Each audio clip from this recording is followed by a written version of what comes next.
Hi everybody, welcome back. I'm Jamie Miller, PGA Teacher Professional, and today we're going to be doing a video to try and help you improve your chipping and pitching. Let's get into it. So chipping and pitching should be relatively simple parts of the game. Everyone should be quite good at this because it doesn't require a lot of power, it just requires a little bit of precision in terms of our contact with the ground and the golf ball, and also our ability to judge distance, which everyone can do if they get the chance to practice it, which I understand for a lot of people is the issue there. But what I often find is that most people sort of set themselves up for failure, quite literally at setup. So let's talk about setup first. So it doesn't matter whether you chip or pitch with an 8-iron or with your sand wedge, lob wedge, whatever club it is, setting up the right way is going to help you or put you in a position to swing the club in the right way to make good contact and hit good chip shots. So the main thing I see, I'm just going to put this one away. So when chipping and pitching, what I like to see with setup is we're going to go quite close feet together.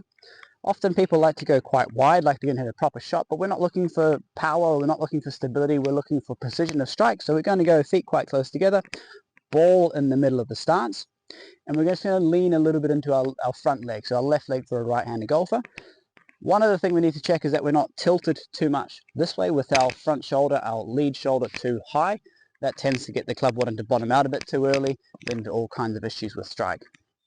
So we just want to make sure that once we're in this kind of position, leaning to our left shoulder almost feels like it's level with our right shoulder.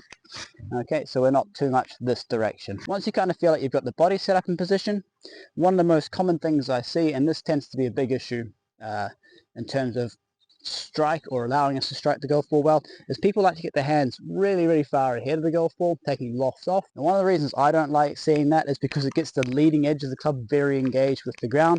If we do get the leading edge very involved, what we tend to see is that the club can dig or catch the ground, and if we don't quite get our strike right, then we tend to find that the ball just in front of us, and we don't want that kind of shot. We want to be able to get a clean strike on it.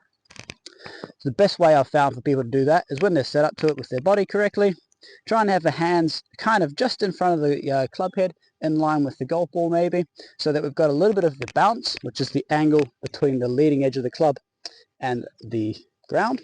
Get that exposed because bounce is your friend. Bounce will help the club bounce. It won't let the club dig into the ground, and we can use that to our advantage if we don't quite get our strike right. So once we've got that body set up, those hands are now in position, we're going to get the handle of the club raised very slightly. So we almost want to feel like the heel of the club is slightly off the ground. What this does is just ensures that the heel of the club is not going to contact the ground too early, again leading to those duff strikes, even sometimes getting the club to sort of flip over and you get the shots that just squirt off sideways. Now that we're set up for success, we can play the shot with confidence, knowing that we've done everything we can before we hit the shot to make the best possible contact. And we're back inside to do the more technical part of this video, and we're going to be focusing on the vertical swing plane. So vertical swing plane is the plane the club head moves on in the golf swing.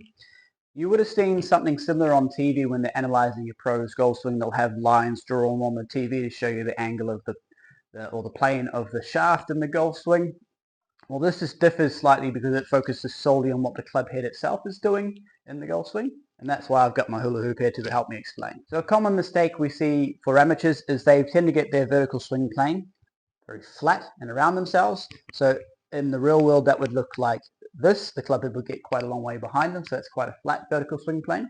Whereas your better pitchers and chippers would tend to get the club moving more vertically, up and down in terms of swing plane. Very generally speaking, when we're more around ourselves when it comes to chipping and pitching, people tend to find it hard to get their low point in front of the golf ball, and strikes tend to be a bit more erratic. And that's where chipping and pitching can be quite difficult, because we want to be able to control our strike when it comes to the short game, because that means that we can learn how hard to hit the golf ball and then get better at our distance control. But first we've got to get that strike right. So let's talk about how we can do that. I'm going to do a couple of chip shots here. I've got some dots on my club face, so we should get some good club data here I'm going to show you the difference about what happens to delivery when we get too flat with our vertical swing plane compared to when we get steeper. And also we're going to look at the difference in strike as well, spin rate, and maybe performance. So first up, I'm going to go more around myself. Much flatter swing plane. Pretty good result. What you'll notice is, or what it felt like, is I hit the ground first, and you'll see that my angle of attack went upwards. Now when our angle of attack starts to go upwards, we throw in 4 strikes into the mix, and we tend to see the ground contact go first. However, if we don't get ground contact first, what you'll find is if I don't get the ground contact first, and I'll do the same thing again, a bit more around myself. Oh, I struck that one quite well actually. Good strike. So that one there, again, my angle of attack was actually down on that one, so I've managed to strike that one quite well. Let's try one more. Oh, and there it is. So even though my angle of attack was down on that one, my low point control was really poor. So I've managed to catch that one quite thin, and it's rocketed across the green. So often when people get quite flat and around themselves with a vertical swing plane, I tend to see them be really inconsistent with those strikes. And you do often see people go ground contact, good one, no ground contact. And when you can't control the strike, it gets very hard to know how hard to hit the golf ball, and then chipping becomes even more difficult. How do we fix this? Well, we're going to try and get the club head to move more vertically in the backswing. This is going to make the club head more move, or as a general rule, going to send the club more up and down.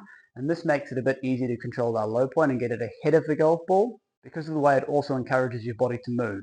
Let me show you.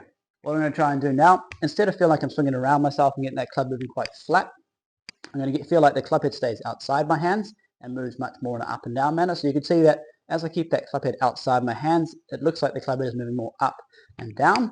This motion is going to help me get that strike ahead of the golf ball. Let me show you. I'm going to set up to the golf ball. It's going to feel like my hands are a bit more, sorry, my club head is a bit more outside my hands.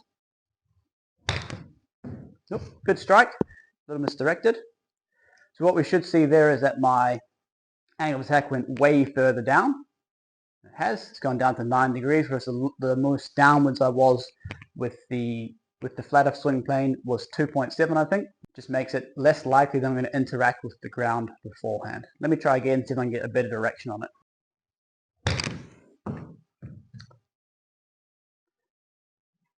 The direction was slightly better on that one. Strike was okay. Again, club going downwards more than it was with the flatter vertical plane. Something I'm not sure if you're seeing there, but the backspin has also increased, or if it's not increased necessarily, it's staying the same. So the strike quality is much improved, and again, this provides us with a level of consistency and predictability, and that makes this chipping game easier. One last thing having this more vertical swing plane allows us to do is I'm going to try and hit a shot that has a bit more backspin on it. So this might be quite helpful if we get into a fairly tight area where we want to get the ball to stop a bit quicker. And if you're someone who struggles to get the golf ball to spin when chipping, if you're using good golf balls and clean clubs in dry conditions, then you should be able to get some amount of backspin. And this is just a shot that you can add to your arsenals to make it maybe help yourself increase spin very slightly if you need it. It is a much more difficult shot to pull off because judging distance and strike can be quite difficult, but it's a good shot to add to the arsenal if you want to. So what I would do, I wouldn't change setup to what I was previously. The only thing I would change its setup is I'm going to give the club face a little bit of a twist so that's now pointing a little bit further up towards the right and up towards the sky. And then all I'm going to try and do, feel like I'm getting that swing plane a bit more vertical and get my low point control right. See how we go. So that one there spun at 5,363. How are we getting on? Oh, it's a good strike. Very good strike. Where are we at there? 8,100. So you can see by changing my vertical swing plane from flatter to much more steep, I'm able to control my strike much better, which allows me to be a bit more predictable in terms of judging distance because I'm knowing how the golf ball is going to come off, and then open up an avenue for me to learn a new shot and increase some backspin for a particular time where I might need it. Give that a go. See if that helps you chipping. I'm pretty confident what you'll find at the very least is your strike improves, which means that you can then practice the next piece of this video. Now that we're back on the golf course, we're going to put all that setup work, that technique work back into play. But first, we need to figure out the last piece of the puzzle, which is having a plan. So often when I talk to amateurs about their chipping, they don't really seem to have a plan for how they're going to play the shot. Now personally, I don't mind how you play the shot. You can use your 8-iron, your lob wedge, your 4-iron, hybrid, whatever it needs to be to make you hit the best shots. But you do need to have some kind of plan about how you're going to play that. So what I mean by that is we need to have a landing spot where we want the ball to land and then run out towards the hole. So for me, as a general rule, what I would use is if I'm going to use my lob wedge, I would try and pick a landing spot that's about halfway between myself and the hole. And then if I was to use my 8-iron, I'd try and land the ball about 1/3 of the way between myself and the hole. Unless there's a situation that demands that I cannot do this, I'm always going to try and land the golf ball on the green, because greens are going to be the most consistent surface you can land the ball on the entire golf course. They're always cut with the same mower, they're always cut generally to the same height, and they're generally always the same firmness. So what do I mean by a landing spot? Well, I've got this towel here to help me illustrate it. So I'm going to hit a chip shot with both the 8-iron and the lob wedge. So I'm going to go out there and put this towel out there around about halfway between myself and the hole. So hopefully you can see that on camera. I've got that towel out there about halfway between myself and the hole. What I'm going to do next, I'm going to have some practice swings with that new technique and that new setup.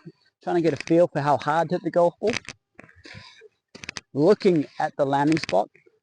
Now, landing spot, obviously you can't put a towel out there while you're playing. There's going to be some imperfections in the greens in terms of there might be some old pitch marks, or there might be some discoloration in the grass that you can use to try and pick as a landing spot.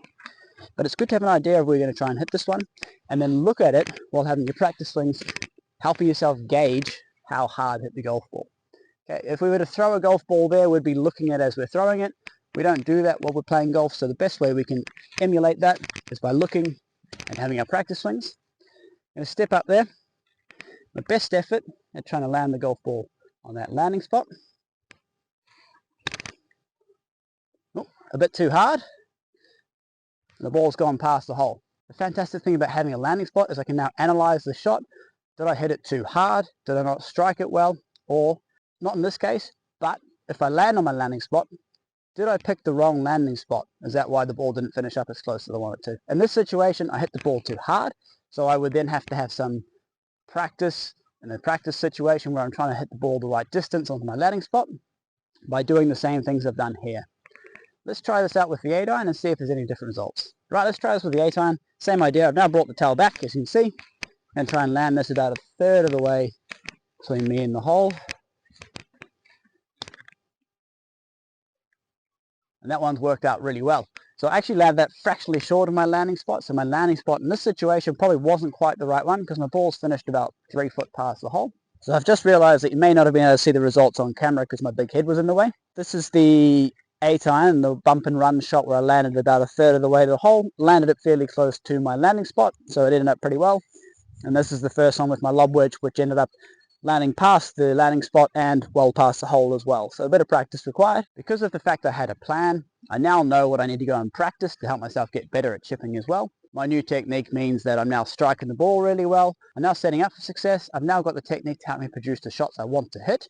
Now I just need to go practice my execution of those shots. That's all from me for today. If you have any questions about anything I've said in the video, please post them in the comments below. If you'd like me to do anything else on the short game or go a bit more in depth on anything in particular, by all means, post in the comments below. Otherwise, I'll see you all again soon.